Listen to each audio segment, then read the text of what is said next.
और हम वेलकम करते हैं सैयद फराज साहब को। तो हमारी जो ख्वाहिश थी भी सैयद फराज साहब आए हमारे पास, और हमें आपको पता है हमने कोशिश किया हमेशा कि किसी न किसी बहाने अपनी कम्युनिटी की खिदमत करते रहते हैं।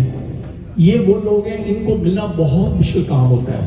अगर आप पाकिस्तान में जाएं कभी आपकी इवन विश भी हो स्टिल मिलना बड़ा मुश्किल होता है, लेकिन जब भी हम कोशिश करते हैं इनको यहाँ पे बुला के आपको मौका फराहम करते हैं, आप मिलें, इनसे बातचीत करें, अपने ख्याल का इज़हार करें।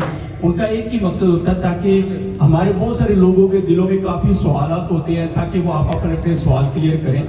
तो मैं बस एक ही रिक्वेस्ट करूँगा, जो भी आपने पूछना है कोशिश कीजिएगा भी हमें ये ज़हन में रखना है ये हमारे बहुत रिस्पेक्टेबल पर्सन है और हमारी विश पे और हमारी रिक्वेस्ट पे ये तशरीफ लाए हैं। तो आपको अंदाज़ा ही है जब हमारा मेहमान होता है उसको कैसे हमने ट्रीट करना है और किस तरह वेलकम करना है।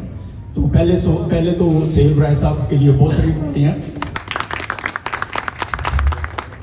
ये फरद खान जो है हमारे साथ बैठी हुई है, ये माशाल्लाह हमारी काफ़ी एक्टिव मेंबर है और काफ़ी देर से हम मिल के काम भी कर रहे हैं। और ये भी एक्स आप कह लें जियो मेंबर हैं और जियो फैमिली कह लें, इन्होंने जियो के साथ बहुत अच्छा काम काफ़ी देर काम भी किया है और सैयद फराज साहब की कुलीग भी रही है। मोदी साहब तो है ही हैं। और अजीम मियाँ साहब ये माशाल्लाह तशरीफ लाए हैं, ये भी जियो फैमिली के मेंबर हैं, न्यूयॉर्क से तशरीफ लाए हैं, इनको वेलकम करते हैं।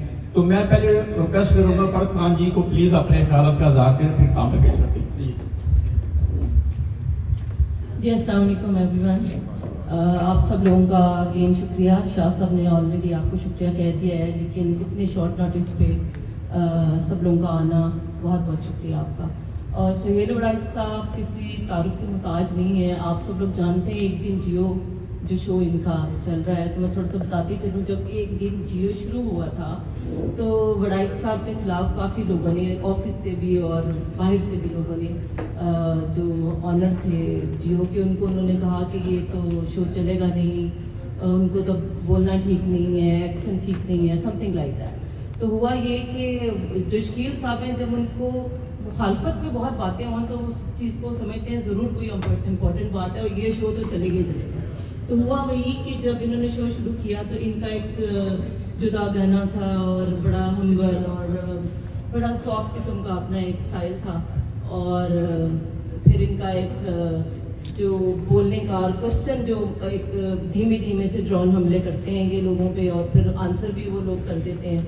तो होता ये है कि वो शो फिर होता होता इनकी पैरोडी और करैक्टर्स भी बनने लगे और अब माशाल्लाह से इन्होंने अब तक कोई 600 शो कर लिए हैं अब तक एक दिन जियो के साथ, और कोई 11 किताबों के मुसन्नफ हैं।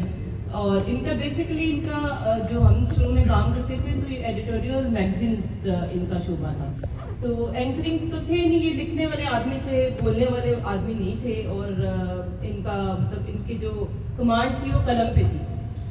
हुआ ये कि फिर वो शो हिट हुआ और अब आपके सामने आज तक चल रहा है। कई शो आए, बंद भी हो गए, लेकिन एक दिन जियो आज भी हमारे साथ है और ये जुग जुग जिगे जी एक दिन जियो के साथ। और दूसरा इनका मैं छोटे से और आप लोगों को ज़्यादा टाइम नहीं लेंगे, आप क्वेश्चन आंसर करें और इन सुहेल साहब और आप आमने सामने होंगे। लेकिन थोड़ी सी मैं आपको इनके बारे में बताती चलूँ कि इनके एक दो इंटरव्यूज़ ऐसे थे जो कि आप सुनते भी होंगे, लेकिन मुझे वो काफ़ी याद रहती है बात। ये गए इमरान खान साहब के घर और उधर उनकी और जमाइमा का आपस में कोई चल रहा था, जमाइमा लंदन चली गई थी। तो ये इंटरव्यू करने गए तो इन्होंने क्वेश्चन पूछा, आप क्वेश्चन करना भी था और नहीं भी करना था क्योंकि अभी ओपन नहीं है। Irfan Malik counter 360 sale rise के साथ एक शाम नजर नहीं आ रही, जनाब नासिर शाह तो ने अच्छे अरेंज किया हैं। है। अब वो सवाल भी हो गया और काम भी हो गया। फिर उसके बाद ये मीरा और निरमा वगैरह के एक्ट्रेसेस के इंटरव्यू करते हैं। तो इन्होंने निरमा एक एक्ट्रेस थी, काफ़ी फेम मिला उनको कुछ गानों से, शादियों में जुड़ के एकदम से वो गायब हो गई और उनको काम मिलना बंद हो गया। अब सुहेल साहब उनके घर के इंटरव्यू कर लिए और उन्होंने उनसे कहा जी कि कोठी तो बड़ी शानदार बना रखी है, फिल्में तो आपको मिलती नहीं, आमदनी की और क्या क्या अब उसमें भी इनका काम भी हो गया, बात भी हो गई। फिर ये इसी तरह बाबरा शेख का इंटरव्यू कर रहे थे। तो बाबरा, हालांकि पहले क्वेश्चन आंसर सब चीज़ें डिस्कस होती हैं और टीम पहले बताती है। तो बाबरा साहब आप बैठी थी, इन्होंने इंटरव्यू किया, जवानी का क्या राज है, अब वो माइंडर की जवानी का लफ्ज क्यों यूज किया, आप जवानी ही कहेंगे उर्दू में और क्या कहेंगे। खैर वो फिर थोड़ी देर के लिए कैमरे शट डाउन हुए, उसके बाद उसने कहा जी ठीक है, आप मैंने क्वेश्चन चेक किए थे तो ये क्वेश्चन था उसमें, तो अब तो बनता नहीं है कि आप किसी किस्म का आर्गुमेंट करें। खैर समहाउ ये सारा सिलसिला चलता रहा और एक दिन जियो भी चलता रहा और अब चलता रहेगा। आप सब लोगों से बस दरख्वास्त है कि जो रिस्पेक्ट और उसको मद्देनजर रखते हुए क्वेश्चन करें, जो आपके दिल में आया पूछें और जो इनके दिल में आएगा ये जवाब देंगे आपके सामने। तो मैं अजीम मियाँ साहब को माइक दूंगी, वो कुछ कहना चाहेंगे। जी बहुत शुक्रिया शाह साहब, बहुत शुक्रिया मधु करने का भाई साहब के हुक्म को। ये छोटा भाई है मेरे, लेकिन उसके बावजूद इनके हुक्म को नहीं डालता, अमूमन बड़े भाई के हुक्म को नहीं डाला जाता। तो जब तक ये अमेरिकन टेरिटरी में रहते हैं तो मुझे अपने बड़े भाई के तौर से, कलीग के तौर से जो है ये मेरी दरख्वास्त को मांगते हैं। तो इसी तरह इनका हुक्म था तो मैं कल रात मतलब आया हूँ और इस तकरीब के या एक आध दिन के बाद मैं वापसी भी।